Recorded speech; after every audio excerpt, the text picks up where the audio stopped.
Hi, my name is Robin Wong. I'm a photographer based in Kuala Lumpur, Malaysia. In this video, I want to talk about the focal length 40mm. Is it just a hype, or is it really a good focal length for photography? Let's do this!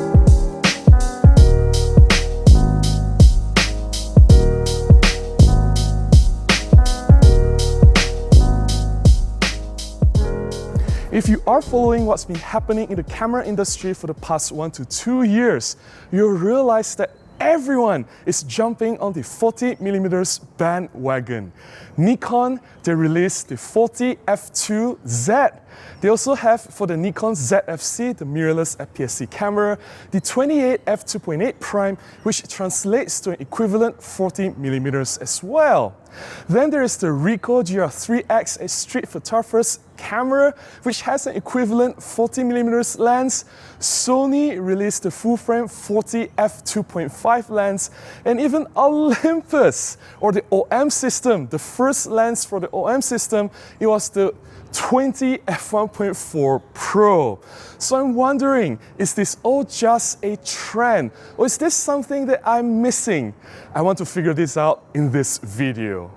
To truly understand the 40mm focal length, I need to show with it extensively. I've considered the OM system 20f1.4 Pro, but to be entirely honest, that lens is a little bit out of my budget. Knowing that I will not use it much for my own photography, it is not wise to splurge on that.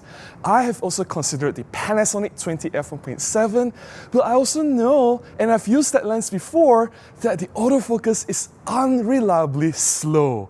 So the next best solution is this Canon 40f2.8 pancake. Yes, I do have a Canon full-frame camera, the 5D Classic, and this lens, I found it used for just a few cups of coffee.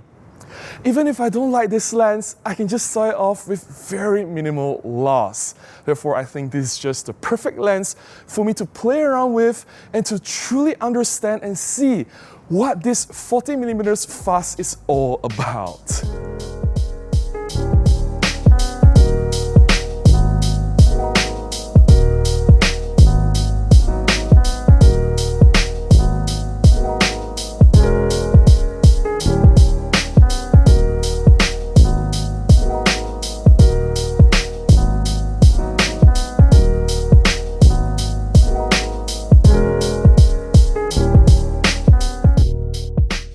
Of course, I've been shooting extensively with this Canon 40f2.8 on the Canon 5D Classic full frame. I've even made a POV street photography video. I'll put the link to the video up here. Please check it out if you have not done so.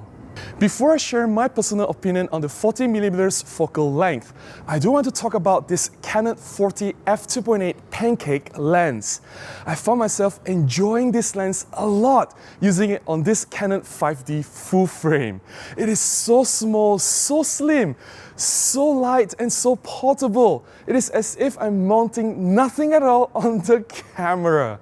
Autofocus is reliable and it's quite fast. Of course, I've been shooting mostly under sunlight with a lot of available light, so autofocus is not an issue. Image quality is decent, there's nothing to write home about. Sharpness is okay. At wide open, if you stop down further, the sharpness improves. There is a little bit of distortion, chromatic aberration, nothing too damaging, nothing too severe. The image quality, I'm quite satisfied with what this lens is offering. Of course, bear in mind that this is not a professional grade lens, it is a budget lens. And for that, it does its job really well. Some will complain that f2.8 is not sufficient. They'll prefer maybe f1.8 for better, shallower depth of field control. I don't agree with that. I found that the f2.8 on a full-frame camera has so much blur in the background, has too much shallow depth of field that sometimes I need to stop down to f3.5, f5.6 just to get sufficient zone in focus to see more within my frame. to tell a better story. I'm not the kind of person who will just blur everything in the background off, but depends on what kind of photographer you are. Maybe you have that bokeh fetish, then maybe you go for like 40 f1.4 or the kind of lens that goes like f1.2 to get really blurry, nice background. I'm not that kind of photographer. Overall, I really like this lens. I think it delivers great results for such a tiny lens. It is a tiny wonder.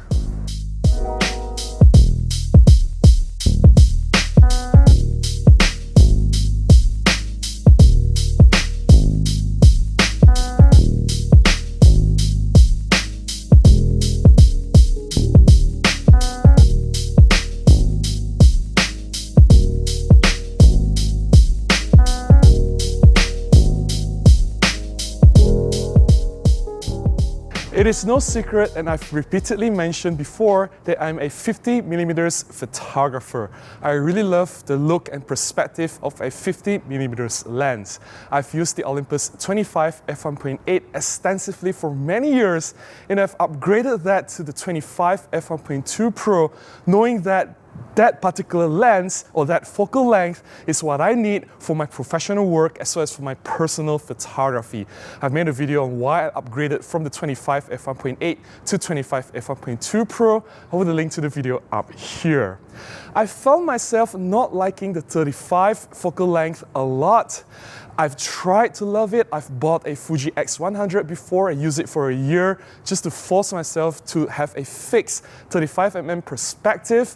I still didn't like it after that. I've used and owned the Olympus 17 f1.8 before. I didn't like it. I sawed it off. I just don't click with the focal length, but it is work in progress. It is one of the things that I want to do this year in 2022 to further explore or revisit the 35mm perspective. I'll share more on that plan in the future, but for now, 35 is not my favorite. I am a 50mm photographer. However, I understood the appeal of 35 and 50. As what they say, 35, the coverage is as if you have two eyes open. It is very close to that coverage. Human vision with two eyes open. And 50mm is as if you have one eye closed. That's the coverage of the 50mm perspective. How true, how accurate this statement is, I don't know, but to me it sounds logical. 35, two eyes open, 50mm, one eye open. So it's very close to human vision. That's why 35mm and 50mm, these two focal lengths are really popular. So where does this 40mm focal length come in? Does it sit right in between 35 and 50? From my experience using it, I don't see it that way. 40 is still very far from 50. They are both very different focal lengths and should not be compared. They produce very different results. 40 is very close to 35, but not quite. 35 is still wider and 40 is just ever slightly tighter than 35. Those who compose with 35 a lot will find themselves more comfortable using 40 than 50. And I can see why 40 is a little bit more appealing to some people. 35 can be just too wide in some scenarios. It introduces a little bit more distortion. It fits in a little bit more in the background. 40 will give you a little bit tighter perspective. It tightens the distortion. Everything looks slightly cleaner than 35. I don't know if that makes sense, at least that's from my experience. If you ask me to compare between 35 and 40, I don't see that much difference. I would still choose 35.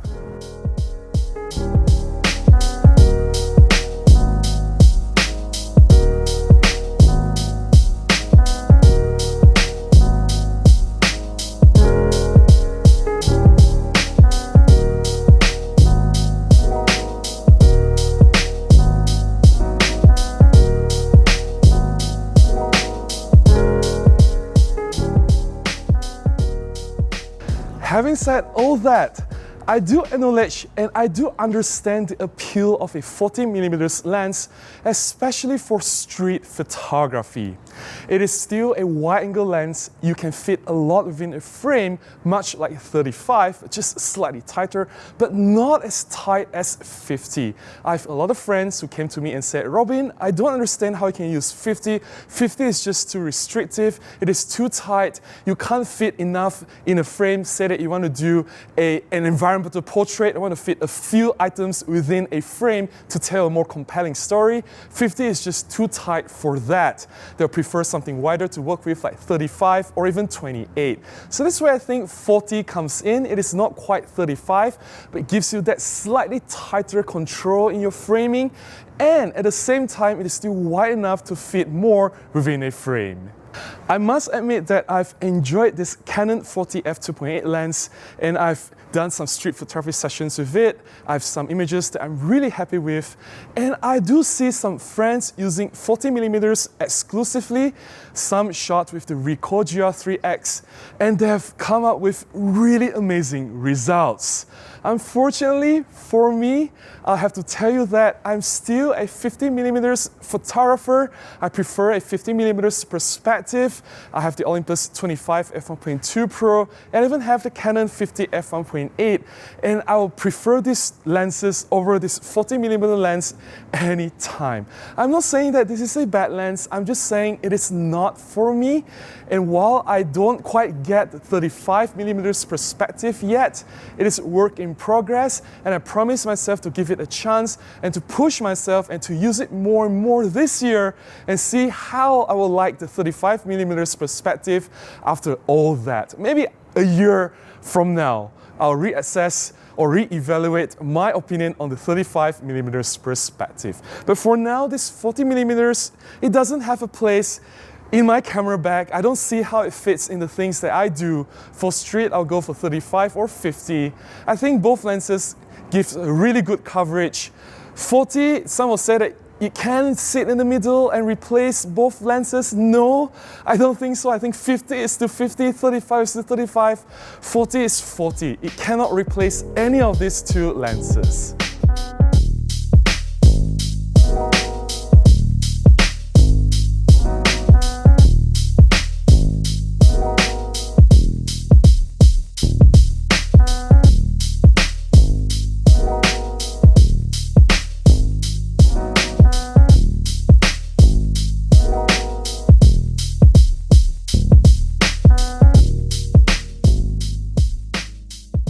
That's all I have to share about this 40mm focal length and what I truly think about it after I've used it for several shutter therapy sessions. Do you agree with my thoughts? Or have you used a 40mm lens or any of the cameras with the 40mm perspective extensively? Do you like that focal length? Please share your experience and thoughts in the comments below. I'd love to hear from you. I hope you've enjoyed this video. If you found my sharing beneficial, please consider buying me a cup of coffee, or you can contribute directly to my PayPal. Links in the description below on how you can do that. Any small contribution goes a long way. It will definitely help me to produce similar content and publish them right here. Please give me a thumbs up, comment, share, and subscribe. I'll definitely see you again in the next one. Until then, remember to go out and take more photographs. Bye-bye.